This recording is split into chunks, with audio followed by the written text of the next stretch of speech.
आज हम बात करते हैं मल्टीप्लिकेशन इन मैट्रिसेस की। तो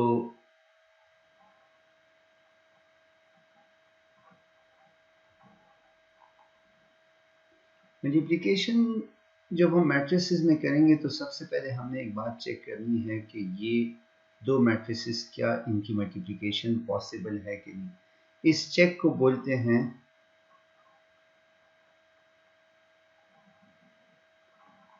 कन्फर्मेबिलिटी। अब इस लफ्ज का क्या मतलब है? अगर हमारे पास सपोज एक मैट्रिक्स है A 2 3 6 9 और एक और मैट्रिक्स है 3 6। अब इस मैट्रिक्स का जो ऑर्डर है वो तो 2 by 2 है, क्योंकि हम देखते हैं कि नंबर ऑफ रोज और नंबर ऑफ कॉलम्स। लेकिन इस मैट्रिक्स का जो ऑर्डर है वो है 2 by 1, 2 क्रॉस 1। तो आप इस तरह करेंगे कि आपने इनके ऑर्डर्स को इस तरीके से एक दूसरे के सामने लिख देना है।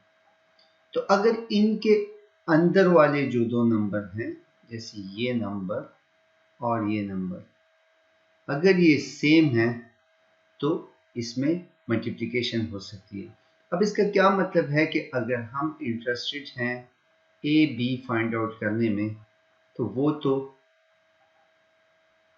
पॉसिबल है।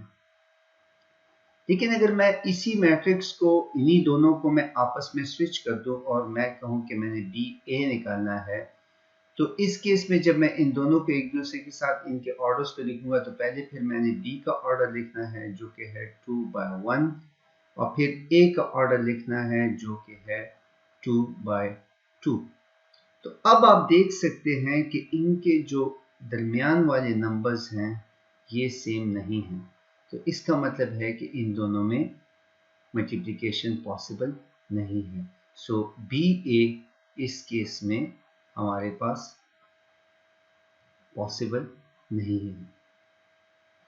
तो ये एक चेक है, हम किसी भी मल्टीप्लिकेशन को परफॉर्म करने से पहले ये चेक जरूर करेंगे। अब अगर हमारे पास एक मैट्रिक्स है जो कि मल्टीप्लाई हो सकता है, तो अब हम देखते हैं कि इनकी मल्टीप्लिकेशन हमने कैसे करनी है। तो सपोज करें कि आपके पास एक मैट्रिक्स है 2 3 9 8 और एक और मैट्रिक्स है 3 6 5 4। तो सबसे पहले आपने इनके ऑर्डर्स को लिख लेना है। इसका order rows 2 and then columns 2। इसके केस में रोज 2 एंड ऑर्डर कॉलम्स 2।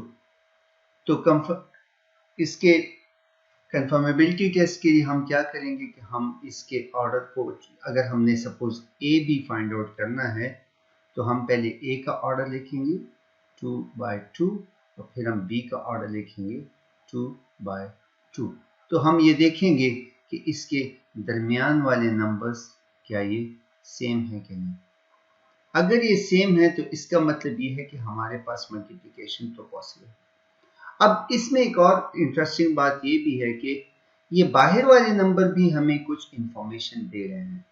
ये बाहर वाले नंबर्स हमें ये बता रहे हैं कि मल्टीप्लिकेशन का ऑपरेशन होने के बाद जो नया मैट्रिक्स बन के आएगा उसका ऑर्डर 2 by 2 होगा। तो ए बी जो हमारे पास आएगा उसका ऑर्डर 2 by 2 होगा। तो ये देखें, ये एक बहुत इंटरेस्टिंग सी बात है कि आप जब भी मल्टीप्लिकेशन परफॉर्म करेंगे तो सबसे पहले आप इनके ऑर्डर्स फाइंड आउट करेंगे। ऑर्डर्स तो आपने एक दूसरे के सामने लिखना है, लेकिन वैसे ही लिखना है जिस तरतीब से इसकी मल्टीप्लिकेशन मांगी गई है। जैसे कि यहाँ पर हमसे ए बी मांगी गई है तो हमने पहले ए का ऑर्डर लिखा है और फिर हमने बी का ऑर्डर लिखा है। दरमियान वाली टर्म सेम है तो मल्टीप्लिकेशन हो सकती है, और अगर हमारे पास दरमियान वाली सेम है, मल्टीप्लिकेशन हो सकती है, तो फिर बाहर वाली टर्म से हमें ये पता चलता है कि मल्टीप्लिकेशन होने के बाद जो मैट्रिक्स बनेगा उसका ऑर्डर क्या होगा। तो हम कंफर्मेबिलिटी भी चेक कर चुके हैं, मल्टीप्लिकेशन हो सकती है, हमें ये भी पता चल गया है कि हमारे फाइनल रिजल्ट का ऑर्डर क्या होगा। तो अब हम देखते हैं कि मल्टीप्लिकेशन होती कैसे है। इसके लिए मैं ज़रा से इन मैट्रिसेस को दोबारा से लिख लेता हूँ। 2 9 3 8 एंड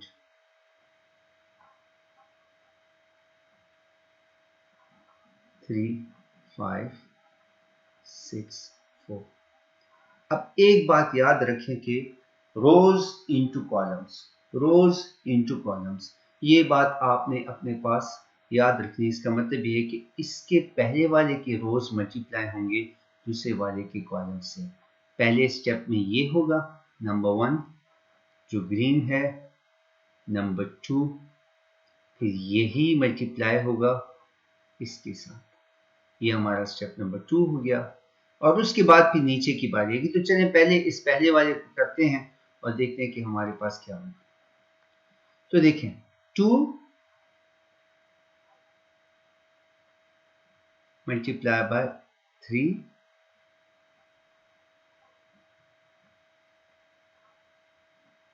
प्लस 3 मल्टीप्लाई बाय 5।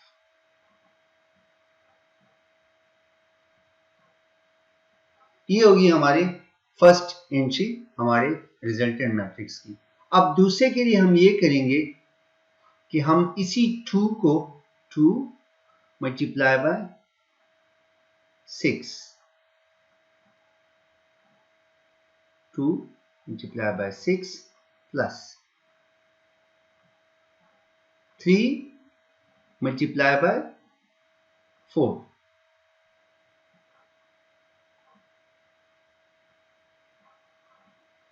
अब जो नीचे की बारी आती है तो यहां पर हमने ये करना है कि अगेन वही बात, रोज into columns, rose into columns.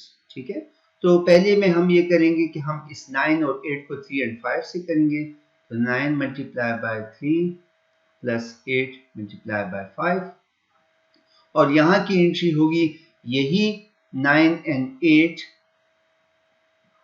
9 multiply by 6 and then plus 8 multiply by 4। तो ये हो जाएगा 9 multiply by 6 plus 8 into 4। इसका ये मतलब है कि ए बी हमारे पास बराबर होगा 6 plus 15, 12 plus 12, 27 plus 40, 54 प्लस 48 जो बराबर है 21, 24, 7 and 6 and then 12, 102 की। अब आप ये देख सकते हैं कि जो हमारे पास रिजल्टेंट मैट्रिक्स है, अगर हम देखें तो इसमें 2 रोज हैं और इसमें 2 कॉलम्स हैं, और ये चीज हमारे पास प्रिडिक्ट हुई थी इस इक्वेशन की इन टर्म्स से। ठीक है, तो एक और एग्जांपल करते हैं इसके ऊपर, उसमें हम थोड़ा सा देखते हैं कि कैसे ए बी तो पॉसिबल है लेकिन बी ए पॉसिबल नहीं हो सकता। कुछ केसेस ऐसी हो सकती हैं। तो चलिए एक और एग्जांपल लेते हैं जिसमें हमारे पास ए बराबर है 3, 1, 2, 4 के, और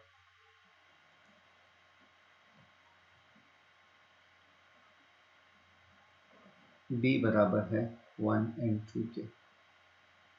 अब हम ये करते हैं कि पहले इसका ऑर्डर लिखते हैं। इसका ऑर्डर है 2 by 2 और मैट्रिक्स बी का ऑर्डर जो है हमारे पास वो है 2 by 1, 2 by 1। तो अगर मैं ए बी फाइंड आउट करना चाहता हूं तो मैं ए बी के लिए पहले इसका कंफर्मेटरी टेस्ट करूंगा। कंफर्मेटरी टेस्ट हमें ये बता रहा है कि अगर दरमियान की दोनों टर्म सेम हैं तो मतलब ये कि मल्टीप्लिकेशन हो सकती है, और बाहर वाली टर्म्स हमें ये बता रही है कि जो इसका रिजल्टेंट आएगा उसका ऑर्डर होगा 2/1। तो अगर हम ए बी फाइंड आउट करते हैं तो उसका ऑर्डर ये होगा। तो चलिए इसको चेक कर लेते हैं। तो A B is equal to 3 2 1 4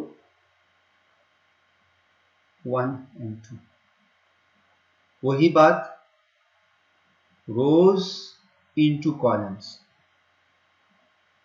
तो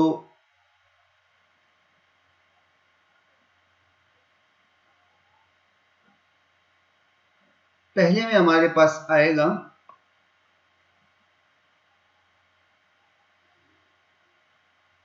3 multiply by 1 plus 1 multiply by 2, और नीचे में हमारे पास आएगा 2 into 1 plus 4 into 2, 2 into 1 plus 4 into 2, जो बराबर है 3 plus 2 and 2 plus 8, which is equal to 5 and 10। तो एक बात आप देख सकते हैं, इससे अगर हम देखें तो इसके 2 रोज हैं और एक कॉलम है, जो पहले से हमारे पास यहां से प्रिडिक्ट हो चुका था कि इसका रोज और कॉलम क्या होंगे। तो ये है 2/1। अब अगर हम सपोज ये करते हैं, हम अब मालूम करना चाहते हैं कि बी ए क्या है, तो बी ए के लिए हम सबसे पहले इनके ऑर्डर्स को लिखते हैं। तो अगर आप यहां पर देखें, और let me write it once again, मैं इसको एक दफा फिर लिखता हूं कि बी हमारे पास है 1 2 और ए हमारे पास है 3 1 2 4। तो मल्टीप्लिकेशन करने से पहले इनके ऑर्डर्स को चेक करें। तो बी का ऑर्डर है 2/1 और ए का ऑर्डर है 2/2। तो अब अगर आप देखें तो ये जो दरमियान की टर्म है ये सेम नहीं है, तो इसका मतलब ये है कि मल्टीप्लिकेशन इज नॉट पॉसिबल। तो मैं उम्मीद करता हूं कि आपको इसकी समझ आ गई होगी। आप इस पे थोड़ी सी और प्रैक्टिस करें और इसके बाद फिर देखते हैं मल्टीप्लिकेशन की कुछ प्रॉपर्टीज को। Thank you very much.